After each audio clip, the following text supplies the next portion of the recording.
नमस्कार। कभी सोचा है कि आने वाले सालों में भारत की तस्वीर कैसी होगी? अच्छा, इकोनॉमिक सर्वे 2026 हमें इसी का एक खाका, एक रोड मैप देता है। तो चलिए इसके सबसे जरूरी और दिलचस्प हिस्सों को जरा करीब से देखते हैं। तो सबसे बड़ा सवाल यही है ना, कि आखिर ये रोड मैप दिखता कैसा है। ये जो रिपोर्ट है, ये आने वाले मुश्किलों और मौकों यानी चैलेंजेस एंड अपॉर्चुनिटीज से निपटने के लिए हमें क्या रास्ता दिखा रही है। देखिए, ये कोई आम रिपोर्ट नहीं है। ये सरकार का ऑफिशियल विजन है। एक तरह से उनकी सोच है कि आने वाले वक्त में देश की इकोनॉमिक डायरेक्शन क्या होनी चाहिए। तो चलिए शुरुआत करते हैं। सबसे पहले हमें ये समझना होगा कि भारत अकेला नहीं है। दुनिया में जो कुछ भी हो रहा है उसका सीधा असर हम पर पड़ता है। इसीलिए पहला सेक्शन है एक जोखिम भरी दुनिया। और मजे की बात यह है कि सर्वे कोई एक फिक्स्ड फ्यूचर नहीं बताता, बल्कि वो हमारे सामने तीन अलग अलग सिनेरियोज, तीन अलग अलग संभावनाएं रखता है। मतलब साफ है, हमें हर हाल के लिए तैयार रहना होगा। तो पहला सिनेरियो, जिसे बेस्ट केस कहा जा रहा है, इसकी संभावना है 40 से 42%। इसमें क्या है कि दुनिया एक दूसरे से जुड़ी तो रहेगी, इंटरकनेक्टेड रहेगी, लेकिन थोड़ी कह सकते हैं लेस सिक्योर होगी। मतलब सब कुछ ठीक ठाक चलता रहेगा, पर जब भी कोई छोटा मोटा इकोनॉमिक जोल्ट लगेगा तो सरकारों को आकर संभालना पड़ेगा। अब आते हैं दूसरे सिनेरियो पर। इसकी भी प्रोबेबिलिटी उतनी ही है, 40 से 45%। और ये है मल्टीपोलर ब्रेकडाउन। इसमें माहौल थोड़ा गर्म है।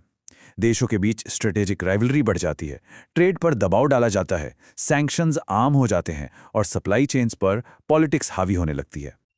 और फिर है तीसरा, वर्स्ट केस सिनेरियो। इसकी संभावना भले ही कम है, सिर्फ 10 से 20%, पर इसका इम्पैक्ट बहुत बहुत बड़ा हो सकता है। सोचिए, जियोपॉलिटिक्स या एआई की वजह से कोई ऐसा बड़ा झटका लगे जो 2008 के फाइनेंशियल क्राइसिस से भी बुरा इकोनॉमिक क्राइसिस ला दे।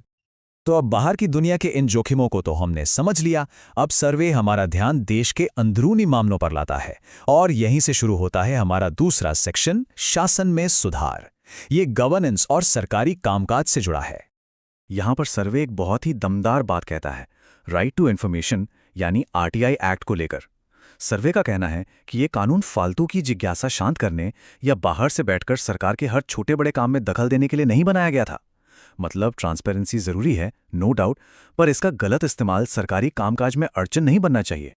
और इस बात को समझाने के लिए सर्वे भारत के आरटीआई कानून की तुलना दूसरे देशों से करता है, जैसे कि यूएस, यूके और स्वीडन में पॉलिसी बनाने की जो शुरुआती स्टेज होती है, brainstorming notes, internal memos, drafts, उन्हें कॉन्फिडेंशियल रखा जाता है, जबकि भारत में ये सब भी डिस्क्लोजर के दायरे में आ जाते हैं। सर्वे का तर्क है कि अगर अधिकारियों को थोड़ी और छूट मिले तो वो बिना किसी डर के खुलकर अपनी राय दे पाएंगे। अब इसका मतलब ये बिल्कुल नहीं है कि सर्वे सीक्रेसी बढ़ाना चाहता है, नहीं। मकसद बस इतना है कि एक ऐसा माहौल बने, एक सेफ स्पेस बने, जहां अधिकारी बिना हिचकिचाए, बिना डिफेंसिव हुए, बोल्ड और इनोवेटिव आइडियाज पर खुलकर बात कर सकें। अच्छा, गवर्नेंस की बात हो गई, अब जरा समाज और हम लोगों की सेहत की बात करते हैं। तीसरा सेक्शन है आधुनिक जीवन की नई समस्याएं, और ये सीधे सीधे डिजिटल एज की चैलेंजेस से जुड़ा है। ये आंकड़े देखिए जरा, हम भारतीय अपना इंटरनेट टाइम सबसे ज्यादा कहां लगा रहे हैं, 48% वीडियो देखने में और 43% सोशल मीडिया पर। और सर्वे इसी डिजिटल एडिक्शन को लो प्रोडक्टिविटी और बच्चों की खराब एकेडमिक परफॉर्मेंस से जोड़कर देख रहा है। एक बड़ी चिंता है ये। और सेहत की बात करें तो सर्वे एक बहुत बड़े शिफ्ट की तरफ इशारा कर रहा है। पहले हमारी सबसे बड़ी हेल्थ चैलेंज थी अंडर न्यूट्रिशन यानी कुपोषण, पर अब ये चैलेंज बदल रही है। अब खतरा है लाइफस्टाइल से जुड़ी बीमारियों का, जैसे मोटापा, और खासतौर पे लगातार दूसरे साल सर्वे ने अल्ट्रा प्रोसेस्ड फूड्स को लेकर चिंता जताई है। चलिए, चुनौतियों की बात तो बहुत हो गई, अब जरा अवसरों पर नजर डालते हैं। और यहीं आता है चौथा सेक्शन, रचनात्मक अर्थव्यवस्था। सर्वे इसे फ्यूचर ग्रोथ इंजन की तरह देख रहा है। तो ये ऑरेंज इकोनॉमी आखिर है क्या भला? देखिए, बहुत सिंपल है। ये वो इकोनॉमी है जो क्रिएटिविटी, कल्चर और इंटेलेक्चुअल प्रॉपर्टी से चलती है। मतलब जहां आइडियाज और इमेजिनेशन ही आपका रॉ मटेरियल हैं। कला, डिजाइन, संगीत, फिल्में, ये सब इसका हिस्सा हैं। और इसी ऑरेंज इकोनॉमी का एक बहुत बड़ा और तेजी से बढ़ता हिस्सा है लाइव एंटरटेनमेंट सेक्टर।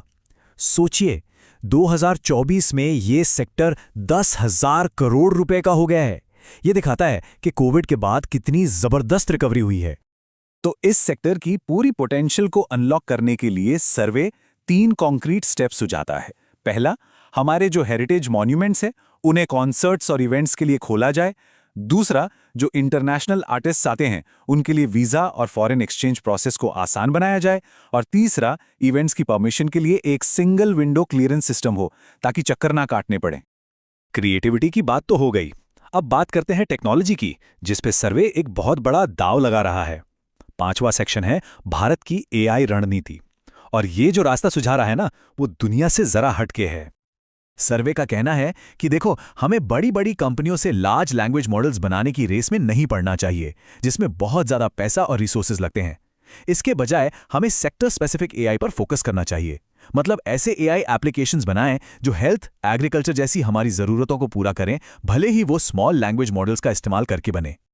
और इसका सबसे रेवोल्यूशनरी आइडिया है एक AIOS बनाने का, यानी आर्टिफिशियल इंटेलिजेंस ऑपरेटिंग सिस्टम। ये ठीक वैसे ही होगा जैसे हमारे पास UPI और आधार हैं, एक पब्लिक डिजिटल इंफ्रास्ट्रक्चर जिसके ऊपर कोई भी, चाहे वो स्टार्टअप हो या इंडिविजुअल डेवलपर, नए इनोवेशंस कर सके। तो इन सब अलग अलग हिस्सों को, global risks, governance, health, creative economy और एआई, इन सबको जब हम एक साथ जोड़ते हैं तो क्या तस्वीर उभरती है? सर्वे का आखिरी हिस्सा, कल के लिए एक दृष्टिकोण, हमें यही बिग पिक्चर दिखाने की कोशिश करता है। तो आखिर में सवाल घूम फिरकर एक ही जगह आता है, ग्रोथ और गवर्नेंस, विकास और शासन। क्या भारत इन दोनों के बीच एक सही बैलेंस, एक सही संतुलन बना पाएगा?